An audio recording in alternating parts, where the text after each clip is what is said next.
So I released my first EP ever, the Me EP, 5 years ago today, which is pretty wild, pretty insane. I'm in awe of that amount of time. I think it was a bit of a confusing title for some people because anytime I would talk about it, people assumed I was talking about myself because it was titled Me. And I was like, no, I'm not talking about me. I'm talking about Me, the EP. Me and EP close together, I spell the word meep, which people pointed out to me when I released the Me EP. So that was a learning experience as well. I genuinely did learn so much because it was my first project I ever released independently.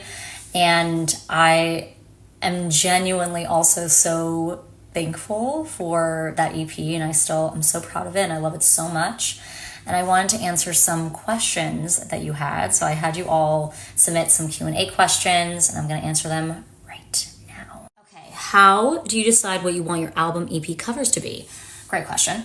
Well, this one was interesting because I had done a photo shoot when I was at a label with a bunch of different photos. So I already had, some photos beforehand, but obviously this EP was made way after I was at that label. And I remember, thinking, what is my, photos going to be? Also, I'm doing things on a budget. And then I saw the photo that I ended up using for the Me EP, and I loved it because it looked like I was looking at my reflection. And I love the idea of having this EP be, represented by that reflection. Even though I would have to say, I think the album is really more about me in context of someone else, but I did love just incorporating the reflection. So that one was a little bit out of necessity, but it worked out artistically perfectly. As I grew more into the artist I am today, I definitely was way more specific about what vision I wanted for each of the artworks.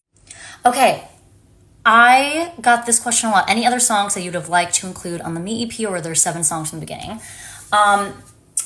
Yes, there were definitely songs I wanted to include, which ultimately ended up being on other EPs, like the U EP. Mostly a lot of those songs were written around the same time with the Me era.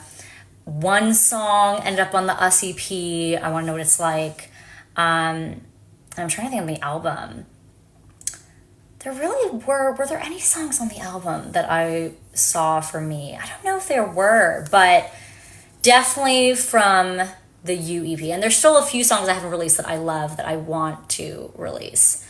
That was kind of written around that era. TBD. Not Like Me is such a cute song. Thank you. Could you share about the writing process of that song? I wrote that song with such a good group of people. This lovely married couple, Michael and Nancy Natter, and then Jason Mraz, which is wild because I'm a huge fan of Jason Mraz. And we were just in a room in a studio I had worked in a lot before. A man named Bill Gall was the engineer. He also even produced a version of the song that was awesome, but we ended up going kind of in a more acoustic direction. I came in with an idea that I was very inspired about, which was essentially about the timing of realizing you're attracted to someone and just feeling like it's not the greatest timing, and pursuing that is just so not like me, hence the title. And then we just wrote the whole song from that idea. I came in with the chorus, and then Jason just started playing his guitar and singing a melody, and I feel like some lyrics too. I came up with some lyrics to the verse, but he just went on for the verse, and I was like, this is literally the best day of my life. Okay, Lorenzo asked 2 great questions. I'm gonna skip the first one just because I feel like I kind of asked that, but if you can share it, was there an aspect or a situation which happened over the course of the Me era that was the hardest to handle as an independent artist? I don't even know where to begin. I think it's funny because my first label deal was, without getting too much into it, was a really interesting deal where I actually did have a lot on the line financially. But then, my second label deal wasn't the case. So I think just going independent, having, again, a lot on the line financially, investing so much in myself financially between, I performed at the Roxy as like really kind of my first LA show ever. Is that right? I guess I performed at like a couple of things like Wingo Tango and stuff like that, but that was me putting on the show, to like filming a music video or a visual for every song, which was kind of wild. The financial aspects were challenging for sure. And just, it was coming to terms with how I knew it a bit, but really understanding how few resources I had, and,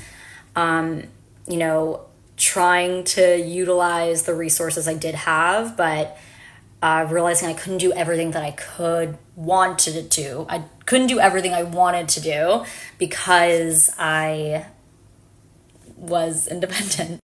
Came up with some great questions. Looking back now, your whole discography, do you think this EP still represents you as an artist, or do you feel you've grown into a new style of writing and composing music?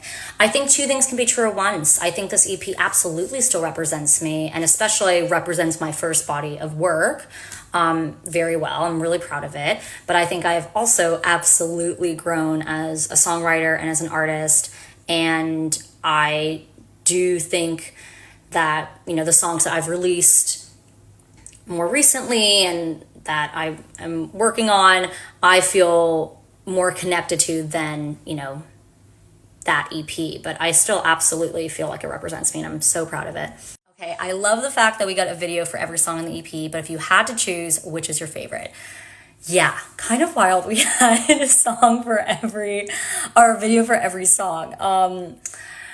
What was I thinking financially? But no, it was really fun to do, and it's hard to pick because I genuinely love all of them.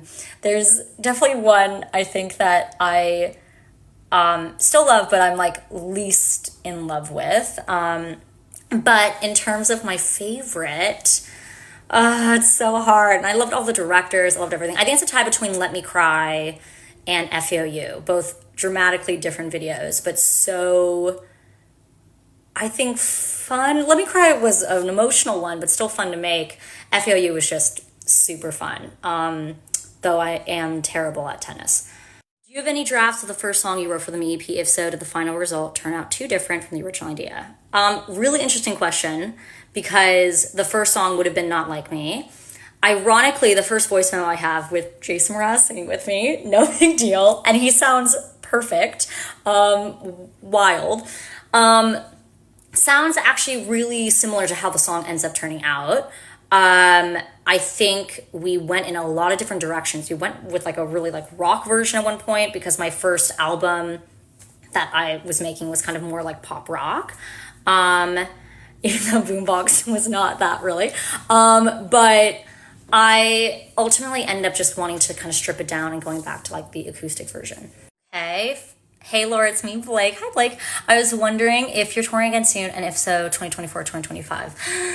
I miss tours so much. I miss it. I don't know when I'm going to be doing it, but I know I want to do it again. So I'm just figuring scheduling out, figuring budgeting out. But I do miss it and want to do it again, especially I really want to tour this album. Some questions that almost made the cut.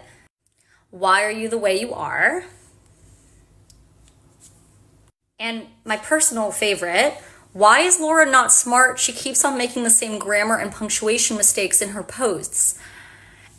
Is that true? If so, I honestly appreciate the feedback, and please let me know, because I do not want to say things that are grammatically incorrect. But back to the EP, I cannot believe it's been 5 years. Thank you all so much. People who have supported me since then, who supported me since before then, or who have just recently found my music, this year or in the last few years. I am so grateful. It is tough being independent, but rewarding. And honestly, like I look back and I feel so proud, and I'm so thankful. So thank you all.